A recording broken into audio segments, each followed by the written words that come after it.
નમસ્કાર બાળકો, આપણે હવે આજે બેની વિભાજ્યતાની ચાવી જોઈશું. શું જોઈશું? બેની વિભાજ્યતાની ચાવી.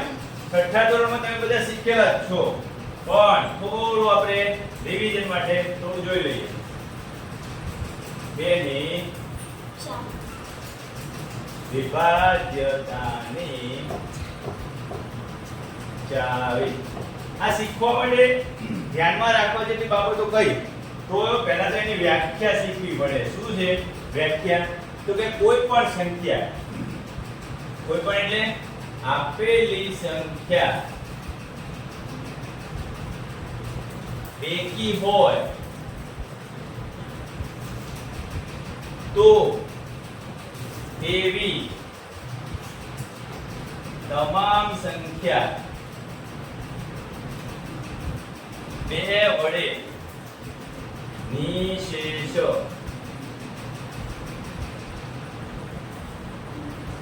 ભાગી શકાય. બરોબર? શું હોય? બેન અવાજ નહીં. શું કીધું મેં તમને? બેકી હોય. કેવી સંખ્યા હોય? બેકી. હવે તમને એ પણ ખબર હોવી જોઈએ કે બેકી સંખ્યા એટલે કેવી સંખ્યા. તો ચાલો, બેકી સંખ્યા એટલે કોને કહેવાય? તો કે બેકી સંખ્યા કોને કહીશું? બેકી સંખ્યા તો કે ભાઈ જે સંખ્યા આપેલી હોય, એટલે કે આપેલી સંખ્યાનો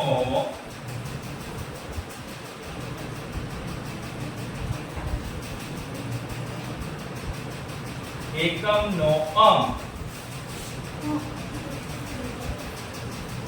0 હોય, 2 હોય, 4 હોય, 6 હોય કે 8 હોય, તો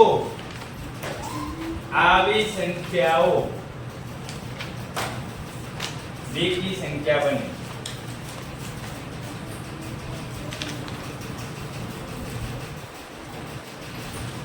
બરોબર? સમજાયું? બેકી સંખ્યામાં બેની વિભાજનની ચાવી શું કે છે? તો કે આપેલી સંખ્યા બેકી હોય તો એને આપણે બે વડે નિશેષ ભાગી શકીએ. પણ બેકી સંખ્યા એટલે શું પાછું? તો કે બેકી સંખ્યા એટલે એવી સંખ્યા કે જેનો એકમનો અંક 0, 2, 4, 6, 8 આવો હોય એને આપણે બેકી સંખ્યા કહીશું. ઉદાહરણ તરીકે જોઈએ. ચલો, ઉદાહરણ તરીકે કેવી સંખ્યાઓ બેકી હોય? તો કે આવી સંખ્યાઓ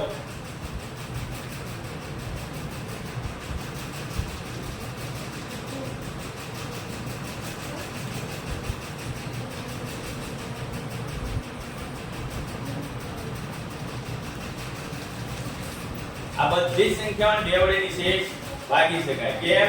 તો કે જો એનો એકમનો અંક 0, આનો એકમનો અંક 2, આનો એકમનો અંક 4, આનો એકમનો અંક 6 અને બાકી જે વધી એનો એકમનો અંક કેટલા છે?